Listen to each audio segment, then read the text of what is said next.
Papay, may tanong ako sa'yo. Ano yun?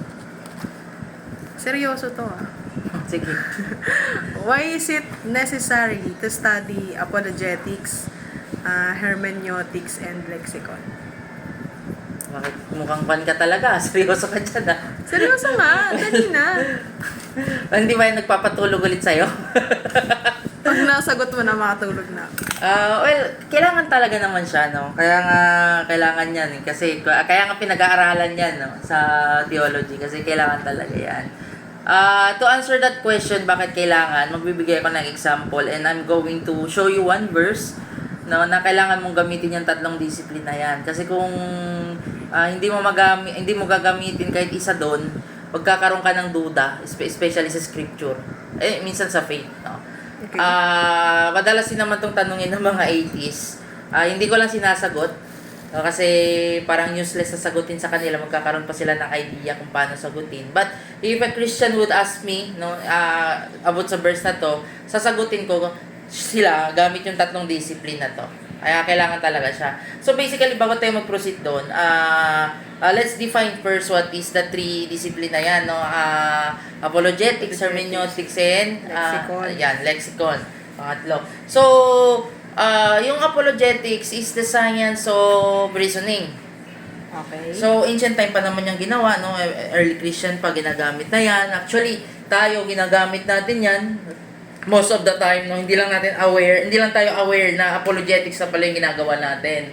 But, when you reason out, no, kunyari, may sinabi sa'yo na contradiction sa Bible, no, automatic ang Christian sasagot ng may science of reasoning or apologetics yung ginagawa nila.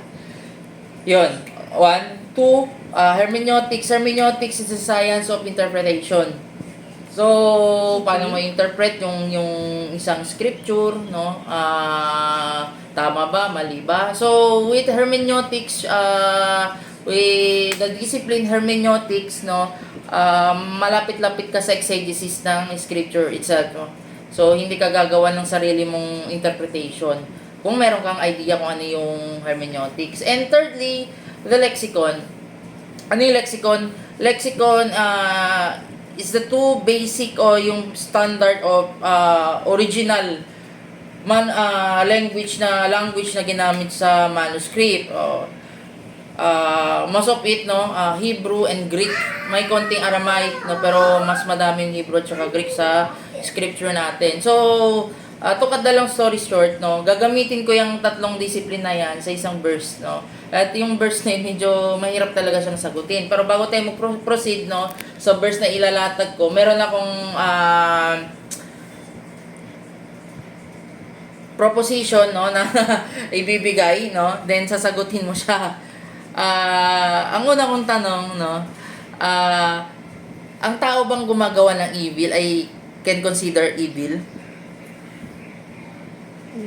Trap question ba? Hindi trap question to. Yes. Yes. How about the one who create evil? Yes. He is evil. Oo. Okay. So I'm going to read you verse, no? Isaiah 45 verse 7, sabi dito. I form the light and create darkness. Okay? I make peace and create evil. Get it? Create evil. Sino yan? Si God? I, the Lord, do all these things. So, sabi mo kanina, sa una kong Sabi na, trap question yun eh. Hindi trap. So, hindi siya trap kasi it is written. So, sabi doon, ginagamit yan ng mga atheists madalas sa mga kausap kong matitinig. Kasi ginawa nga yung evil. So, unang-una, kung gumagawa ka ba ng evil ka, yes, how about yung premises yun eh. Yung rhetoric, yung na to eh, proposition na to eh. Kung gumagawa ka ng evil, automatic evil ka. How about yung nag-create ng evil? Evil din, yeah. Certainly. Paano yan? Nabasa ko. Sabi sa Isaiah 45:7, God created evil. So, ibig sabihin, evil si God. So, as a Christian, papasok yung perspective mo na kailangan mo mag-apologetics. Oo, magre-reason out. Yeah. So, paano mo i-reason out yan ngayon? nakasulat eh. I form the light and create darkness. Oo. I make peace and create evil. Ah. I, the Lord, all do these things. Oo. So, are you saying your God is evil? So, apologetics kailangan mo dyan. So, Oo. paano mo siya sasagutin ngayon? Oo. Do you have an idea kung paano siya sagutin? Wala. Baka mapikon ako. Wala. So, basically, kagaya ng mga ganito, apologetics is a very good thing, no? Kasi marami siyang nare-reason out. But not to the extent like ng mga ganitong question. No, kasi mostly ng mga mga apologies, no, tinatawag nating apologies, no, wala silang proper discipline sa hermeneutics at saka lexicon. So that is the problem. So yan, no, itatry natin sanang gumawa ng apologetics dito sa Isaiah 45:7, but hindi natin kayang balikuin kasi it is written nga. No? So what are we going to do? So, let's go to hermeneutics. How do you interpret this one? How do you interpret this Isaiah 45:7? No? So, basically, pag sinabi mong hermeneutics, no, hindi lang pag-aaralan mo what is written, that is one thing na you should consider the word per word, no, sa hermeneutics, but you should also consider the cultural background nung sinulat to. Culture. Yeah. Ano pa? Yung mga figures of speech na ginagamit nila, paano nila sulat paano sila makipag-communicate during this time. So, sa figures of speech, to, marami tayong figures of speech dyan. Meron tayong tinatawag na idiomatic expression, which is usong-uso sa Jewish, no, idiomatic expression. Parang sa atin yung mga salitang kanto na ginagamit natin na kapag hindi ka taga doon, hindi mo maintindihan yung ibig sabihin, di ba? So may mga idiomatic expression tayo dito, kahit dito sa Pilipinas, kahit dito sa Manila, iba yung idiomatic expression. Pag pumunta ka ng lugar namin sa Zamboanga, meron din kami mga idiomatic expression doon, no? Kagaya ng pag sinabing Mar de China, kung itatranslate ko Mar de China, tsaka yun, pag itatranslate ko ngayon sa Tagalog, pandaw, ang sabi doon, in word per word na, dagat ng China, Mar de China. Ano ibig sabihin doon? Pag sinabi mong Mar de China sa Zamboanga, dumadaan ka ng kahirapan. So that is an idiomatic expression. No? So pagka translate mo to into literal translation dito sa Pilipinas, sasabihin dagat ng China, yung dagat ng China. But ano ibig sabihin? No? So hindi mo maintindihan unless sa Bacano ka, Zamboangueño ka, maintindihan mo yung And there's also we call ng tinatawag natin ditong mga rhetorical, no? Merism. Like for example, ginagamit din to madalas merism sa scripture. Like for example, first and the last. First and the last, no? Alpha and Omega, merism ang tawag diyan. So, ano ba yung merism?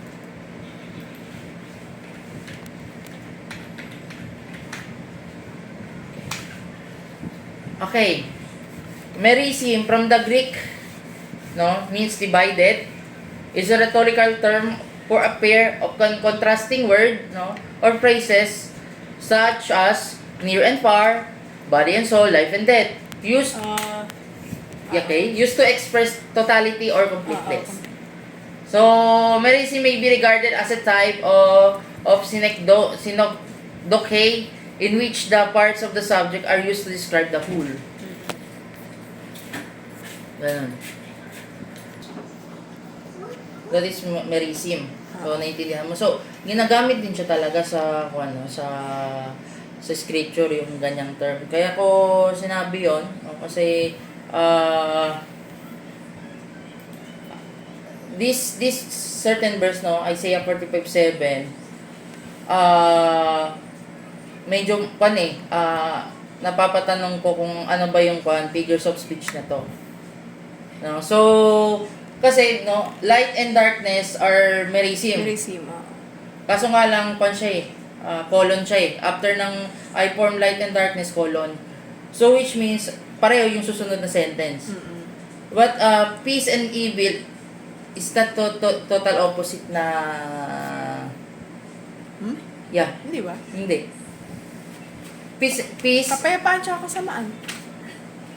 Hindi. Hindi siya total, hindi siya opposite ko. Okay. Hindi siya opposite. Kasamaan, kabutihan.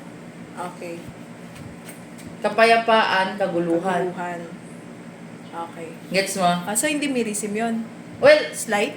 titingnan mo to kasi yung I form the light and create darkness, it should be merisim. Oo. 'Di ba? Tapos yung sumunod na sentence, kasi kon siya, cover siya, colon siya eh. So, dapat yung susunod, merisim din.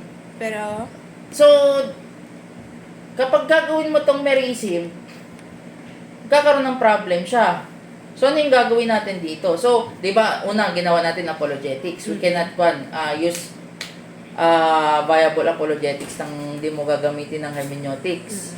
So, hindi pwedeng maging kumbaga hindi ka magkakaroon, hindi ka makaka-squeeze ng logical answer dito. So, kung apologetics ka diretso, kasi ang apologetics mo dito paiwas na. Tama? So, ganon. Then, pupunta tayo sa, yung ginagawa natin ngayon, hermeneutics na. So, tinitingnan natin yung rhetorical figures of speech na ginamit dito. So, una kong tingin sa unang part ng sentence is, it is merisim, light and darkness. They are totally opposite. Diba? Then, sa susunod, peace and evil is not opposite. Paano nangyari? So, ang gagawin natin dito, magdadive tayo into lexicon ngayon. okay. Lexicon. To know what is the original writings, no, kung ano talaga yung ang sinulat dito, language. So, what is it, no? Ano yung quantity? Tingnan ko nga. Shalom. Meron dyan. Anong number yan? H7965. What, Mama? 7965.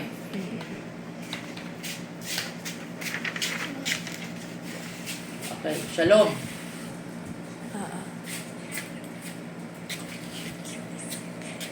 Ano yung evil? Ay, ra. On the sea. 7451. H. 7. May H muna.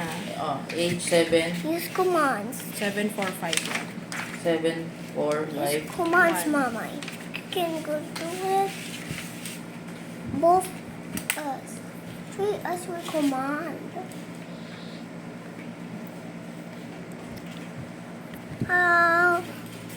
Why the commands is not working?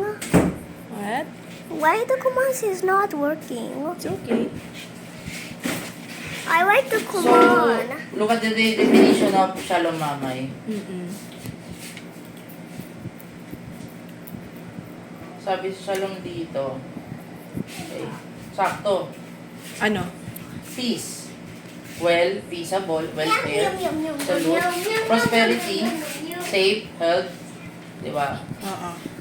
Then sa ra, ang dami niya. Ano? Ang dami niyang ibig sabihin. So, ang isa sa mga madami. Babasahin ko na lang isa. Isa sa mga definition ng ra, no, H7451 ra. Sabi dito, adversity, affliction, bad, calamity, displease, distress, evil, favoredness, no? Unfavoredness, grief, no? Heavy, hurt, unfavored, mischief, misery, noisome, not pleasant, sorrow, trouble. So, ganito yung mangyayari dyan. Titingnan mo. Certainly, meron nga sa word na ra, by definition, meron siyang exclusive na counterpart. Wait lang. Yung peace, shalom. Shalom. Hebrew. Yung ra, Hebrew din. Hebrew din. Okay. So, kung babasahin mo yung ra, ano yung isipin mo dito, no? Kasi madami siyang definition. Ano yung Naisip ko? counterpart ng word na peace. Kasi bakit ko nasabi yon? Hindi siya pwedeng hindi maging merisim.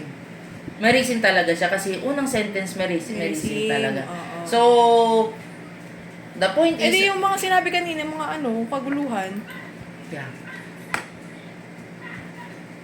Ano yung kwan? Ano yung kwan? Bad, calamity, calamity, Oo. displease. Oo. No?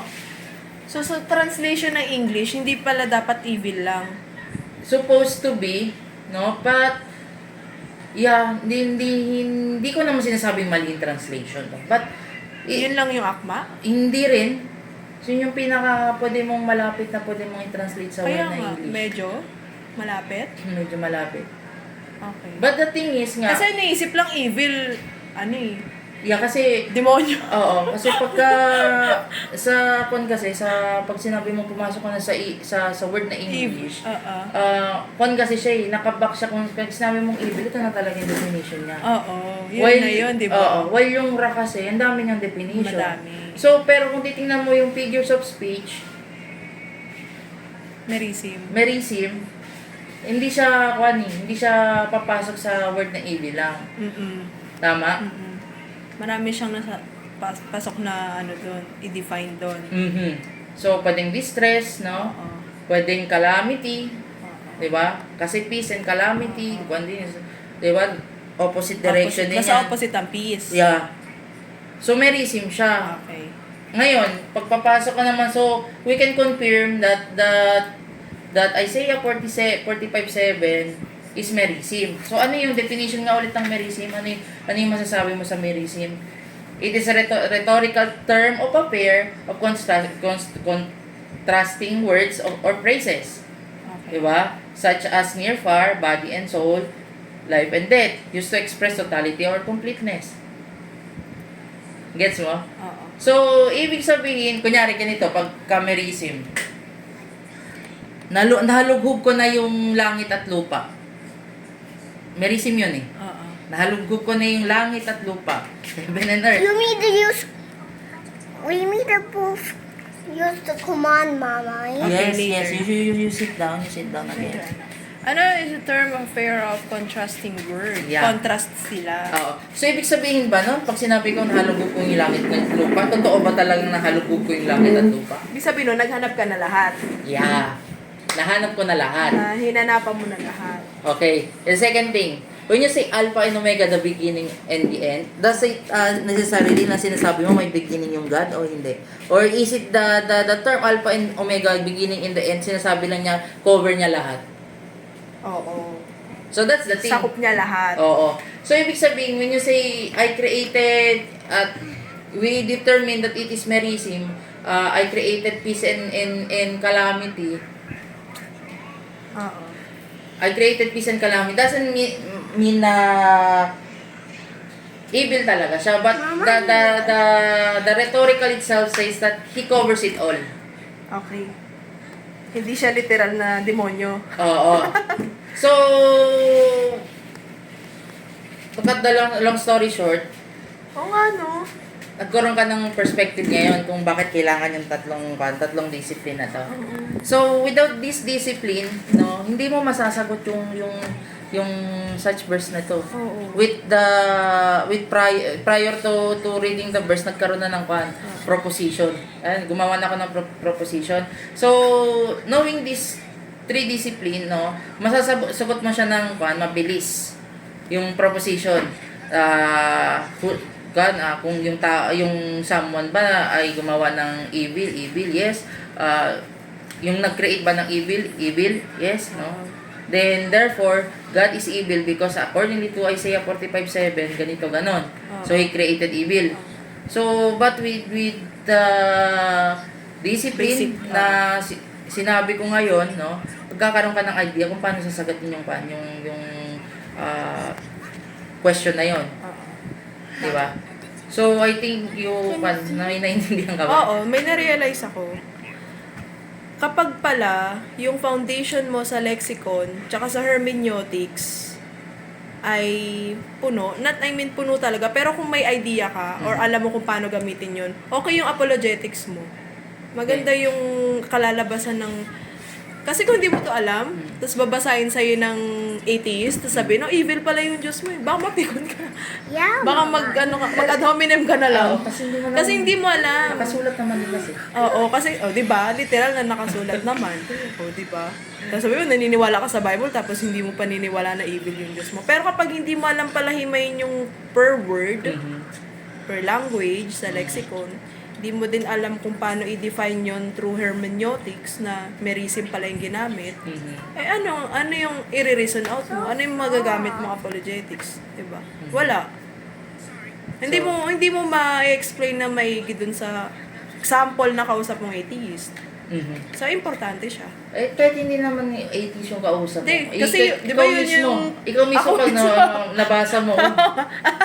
Pero No. di ba yan yung lagi nila ginagamit? Yeah. But the thing is, no, kagaya nung i-reiterate ko lang to, no,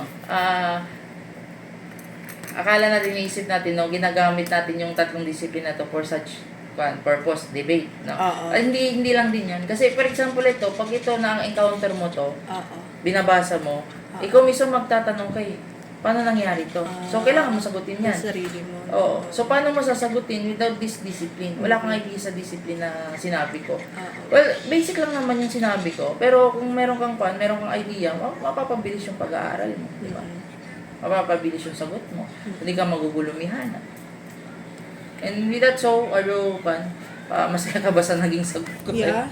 And yun lang. Thank you. Thank you, sir. Peace, ma'am.